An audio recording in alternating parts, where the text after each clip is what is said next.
പലപ്പോഴും നമുക്കുണ്ടാവുന്നൊരു സംശയമാണ് വേദനകളെ എങ്ങനെ അറിഞ്ഞ് ചികിത്സിക്കാം. അതെ, വേദന നമ്മുടെ ശരീരം കാണുന്ന ഒരു ലക്ഷണം മാത്രമാണ്.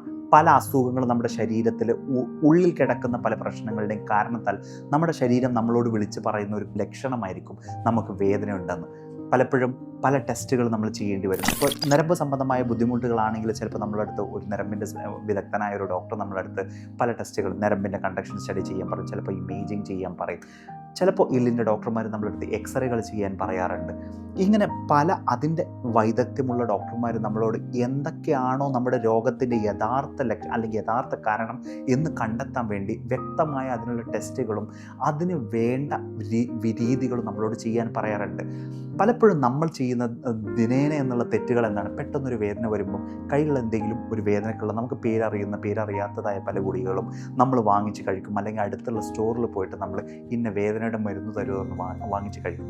അതുകൊണ്ട് എന്താണ് ദൂഷ്യഫലങ്ങൾ? യഥാർത്ഥ രോഗത്തിൻ്റെ കാരണം എന്താണെന്ന് അറിയാതെ രോഗത്തിൻ്റെ ലക്ഷണത്തെ മാത്രം നമ്മൾ അടിച്ചമർത്തുകയാണ്. അപ്പോൾ വ്യക്തമായ അസുഖം അറിയാതെ നമ്മൾ വേദനയുടെ ലക്ഷണത്തിനെ മാത്രം അടിച്ചമർത്തിക്കൊണ്ട് വേദനയ്ക്ക് മരുന്ന് കഴിക്കുമ്പോൾ സ്വാഭാവികമായും നമ്മുടെ ശരീരം വീണ്ടും അതിന് ലക്ഷണം പോലും പറയാൻ അറിയാത്ത ഒരവസ്ഥയിലേക്ക് പോവുകയാണ്. അതുകൊണ്ട് തീർച്ചയായും വേദനകൾ ഉണ്ടാകുമ്പോൾ അല്ലെങ്കിൽ ഒരു രോഗത്തിൻ്റെ ലക്ഷണം കാണുമ്പോൾ ആ രോഗത്തെ അറിഞ്ഞ് ചികിത്സിക്കുക.